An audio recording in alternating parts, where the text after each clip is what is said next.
महंगाई हो गई जिसका कोई हद नहीं। एसेंशियल चीजें महंगी हो गई है, हम लोग का दबदबा है, इसमें किसी चीज पे हम लोग डिपेंडेंट नहीं है। जो 70,000 का बिक रहा है ना भैया, उसको 75 कर दो। ये सरसों तेल महंगा करने का कोई चीज है। अब एक चीज बस महंगाई में ठीक या खराब जो भी कहिए, कोई चीज कब सही होती है, जब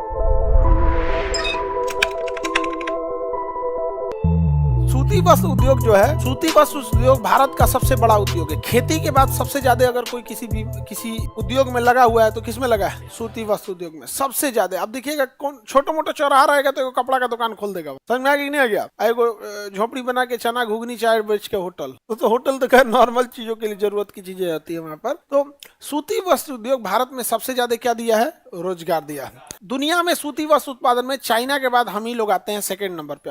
उपभोग में भी हम ही लोग आते हैं सूती वस्त्र में, क्योंकि जनसंख्या ही ज्यादा है। एक आदमी के पास कपड़े तो रहना ही चाहिए यहाँ पे। अगर कपड़ा ठीक ठाक है, प्रॉस्पेरिटी है, पैसा वैसा है, तो कपड़ा कभी भी ले लेता है।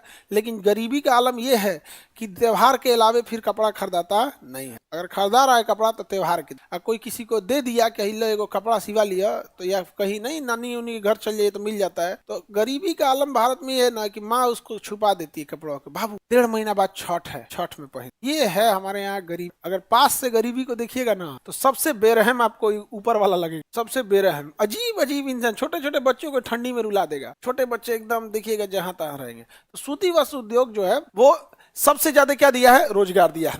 भारत में ऐसा उद्योग जिसमें भारत में कच्चे पदार्थ से लेकर अंतिम उत्पादन तक श्रृंखला आत्मनिर्भर है। मतलब कहने का है कि जो कपास है वो भी भारत में ही उत्पन्न हो रहा है, उसके किसान भी हैं, उसकी फैक्ट्री भी है, उसके धागा बनाने वाला, उसका कपड़ा बनाने वाला, और कपड़े की जो भी डिजाइन बनानी है, चाहे वो थान का कपड़ा ले लीजिए सिलाने के लिए, रेडीमेड ले लीजिए, चाहे जो भी ले लीजिए, इस हर एक संपूर्ण इकोसिस्टम पे हम लोग का दबदबा है। इसमें किसी चीज पे हम लोग डिपेंडेंट नहीं है। इसलिए देखिएगा कपड़ों के लिए बहुत ज्यादा मतलब वेराइटीज है। यहाँ देखिए वहां पे मुसल्लापुर हाट तो कपड़े के लिए प्रसिद्ध है। यहाँ दुइये को तो चीजें है, सब्जी मंडी और कपड़ा मार्केट। बाकी आप स्टूडेंट की जरूरत की चीजें होती, आप स्टूडेंट की जरूरत की चीज होती है। यहाँ पे ना वही चीज मिलेगी जो स्टूडेंट की जरूरत है। यहाँ 5 रुपए का भी तेल लीजिएगा, सरसों तेल तो दे देगा। हाँ दे देगा, लेके जाइएगा, उसमें उठा के दे देगा।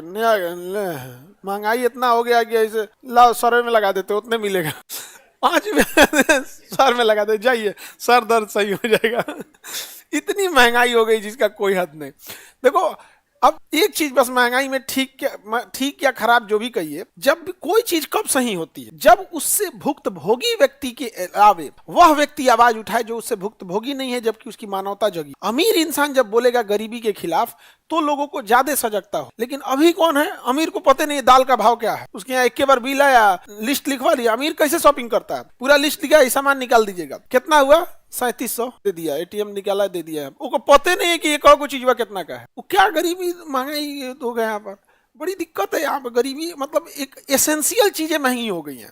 मैं कहना है मोटरसाइकिल जो 70,000 का बिक रहा है ना भैया, उसको 75 कर दो। जो खरीदने वाला है ना 70 की जगह 75 खरीद सकता है। ये सरसों तेल महंगा करने का कोई चीज है। दाल प्रोटीन का चीज, पूरा देश का लिए प्रोटीन का सबसे बड़ा स्रोत क्या है? दाल है। कौन पनीर खा रहा है अपने यहाँ? सोयाबीन कौन खा रहा है? बहुत कम लोग।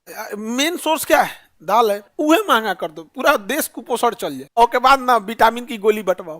चौपट किया आपने, प्रोटीन और विटामिन का सरकारी हॉस्पिटल से गोली बटेगा।